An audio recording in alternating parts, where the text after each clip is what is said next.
Welcome to the story of a working mom in the land of the rising sun, Japan! Bongga-bongga naman tayo sa energy, charot. So ngayong umaga nga ay medyo chill tayo dahil walang pasok si Yuki sa school at 1 o'clock pa ng hapon ng klasiko. So ayan, nag-toast muna ako ng bread with cheese at more chikahan with Naison. Yes, umagang-umaga, chismis agad. Pangpaggana yan sa umaga at eto, kape-kape tayo dahil kape is life. At ayan nga, si Naison ay paikot-ikot dahil nagluluto siya ng taran, ginataang mais. Dahil sobra akong nagke-crave sa ginataang mais. Tama ba? Ginataang mais. At eto na, tikman natin ang luto ni Naison. Ayan. Craving satisfied na naman tayo. So tulog pa nga niyan si Yuki. Pero eto, nagising na siya. At binigyan ko muna siya ng marshmallow para pampaganda ng mood niya. So ayan nga, kagandahan sa trabaho ko dahil hapon siya nagsa-start ay may time kami ni Yuki sa isa't isa tuwing umaga. So may time kaming maglaro, may time kaming manood ng TV, may time kaming magbanding. So yun ang kagandahan sa company ko, no?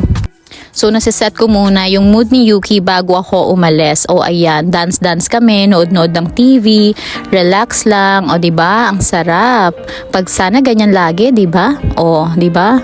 Happy-happy siya. At eto na nga, back to reality, kailangan nating magbihes, kailangan nating mag-ayos dahil papasok na tayo sa trabaho. So ngayon guys, doble-doble ng aming sinusuot. Yung nasa loob ay heat-tech po yun. So kung magta-travel kayo sa Japan, maganda na may heat-tech na kayo ngayon. Para hindi po kayo masyadong malamigan kasi palamig na palabig dito sa Japan. At ayan na nga, naglalagay na tayo ng sunblock. Maraming nilalagay natin sunblock dahil pag ganitong winter, mukha lang ang expose sa araw. Kaya maganda, damihan na natin. So ito na nga, ipapakita ko sa inyo si Naison na nagluluto ng aming lunch. Pritong isda lang tayo ngayon.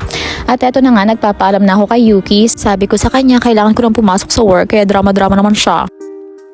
Iyak-iyak na naman siya pero nilabas naman siya ni Naison, naging okay ang mood niya. Ayan, gusto lang pala niyang lumabas at eto na nga, naghahabol pa sila, o diba? Ang laki-laki na talaga ni Yuki. Hinabol pa nila ako sa elevator para mag flying kiss. So ayan, sobrang sweet ng anak ko, diba? Ang cute-cute.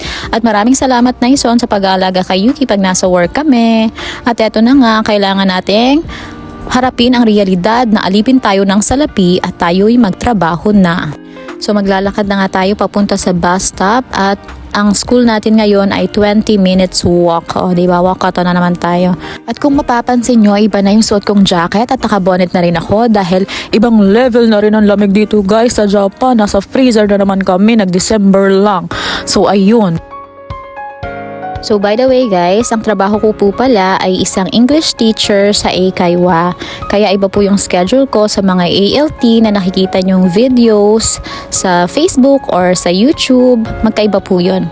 At eto na nga, nakarating na tayo sa Key Station. So sa ngayon, papunta tayo sa Wakayama, and then sa Wakayama kailangan natin mag-transfer papunta sa Kimidera. At ito nga, pinapakita ko sa inyo na ang mga trends sa Japan, kayang tawirin ang bundok, dagat at ilog. O diba, kitang-kita nyo yan, ang ganda. So sobrang ganda talaga ng transportation dito sa Japan, wala kang mairereklamo. Kaya nilang tawirin ang lahat at sobrang bilis at on time sila lagi. O diba? At eto na, nakarating na tayo sa Wakayama Station. Sa part na yan, nagmamadali na ako dahil kailangan kong mahabol yung susunod kong tren dahil meron lang akong 2 minutes para habulin siya. Dahil laging on time ang pag-alis ng mga tren dito sa Japan, kailangan mabilisan lagi. At eto na nga, nakarating naman tayo. Naabutan natin ang tren. At ayan ako ng maganda. At nandito na nga tayo sa ating station ng Kimidera. Ayan ang Kimidera Temple. At lakad-lakad na naman. Ang kagandahan nga sa paglalakad kong ito no, na 20 minutes ay marami tayong nadadaanan tulad nito. Tindahan ng prutas. At ito naman ang Kimidera Temple. Kaso ngayon walang masyadong tao.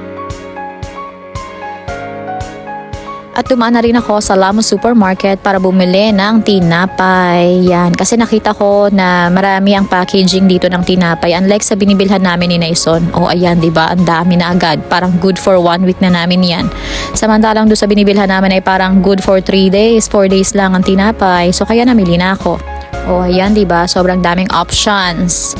At meron pa silang ganito. Ayan, mga candies, chocolates, mga gummy bears. Ayan, merong beans, merong dried fruit. O diba? Ang daming options. We need that in life. Options, options, options. At karamihan nga pala ng supermarket dito sa Japan ay nagbabayad na tayo through machine. So I think pinush nila during pandemic na dapat karamihan or lahat ng supermarket ganito na.